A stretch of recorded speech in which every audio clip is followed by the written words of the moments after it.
the nuclear test that vaporized an entire island.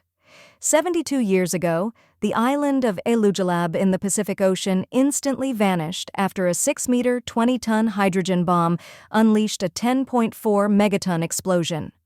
On November 1, 1952, the United States detonated its first hydrogen bomb, nicknamed Mike, as part of the nuclear tests known as Operation Ivy, according to Interesting Engineering. This was the first full-scale test of a breakthrough design by Hungarian-American physicist Edward Teller and Polish mathematician Stanislaw Ulam. The bomb was placed on the uninhabited island of Elugelab, part of the Enewetak Atoll, which consists of 40 small islands and coral atolls spread across the South Pacific. Mike quickly released its immense power. The once solid island of Elugelab evaporated in an instant, leaving behind a massive crater 1.9 kilometers wide and 50 meters deep. The explosion generated a 6-meter-high tsunami that wiped out vegetation on surrounding islands. Gordon Dean, chairman of the Atomic Energy Commission, summarized the test results to President Dwight D. Eisenhower with the words, "Elugelab Island is gone." The explosion produced a fireball with a 5-kilometer diameter. Within 90 seconds, the mushroom cloud rose to a height of 17 kilometers, reaching 33 kilometers a minute later. Eventually, the cloud stabilized at an altitude of 41 kilometers, with the mushroom's cap spanning 161 kilometers and its base 32 kilometers wide. The explosion's measured force was unprecedented, reaching 10.4 megatons. A military report quoted witnesses aboard several ships, stating that the explosion was indescribable.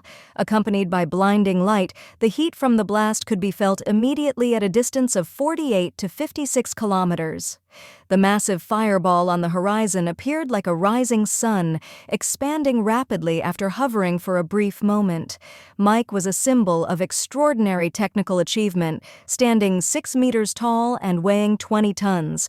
Though not practical as a conventional weapon, its importance lay in being the first nuclear device to generate explosive force from a thermonuclear fusion reaction, as opposed to the fission, splitting of atoms, process used in earlier bombs.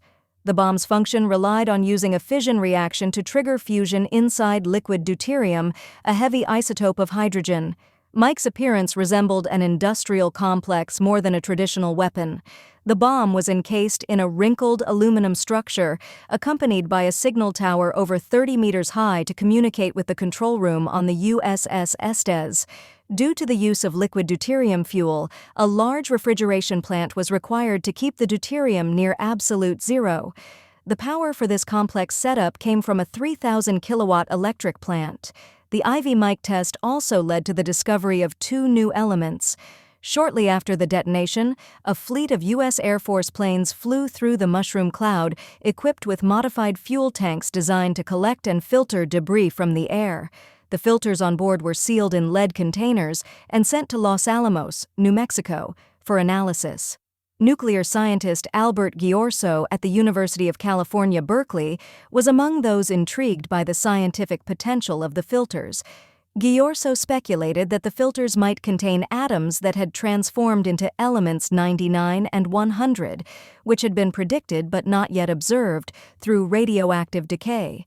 Ghiorso, along with chemist Stanley Gerald Thompson and Glenn Seaborg, obtained half a filter paper from the Ivy Mike test. On it, they discovered the existence of elements 99 and 100. In 1955, these new elements were named Einsteinium and Fermium, in honor of Albert Einstein and Enrico Fermi. Nuclear testing on Enewetak Atoll ended in 1958. In 1977 and 2000, the U.S. military carried out decontamination efforts on Enewetak and surrounding islands. Scientists predict that the island may be suitable for human habitation by 2026 to 2027.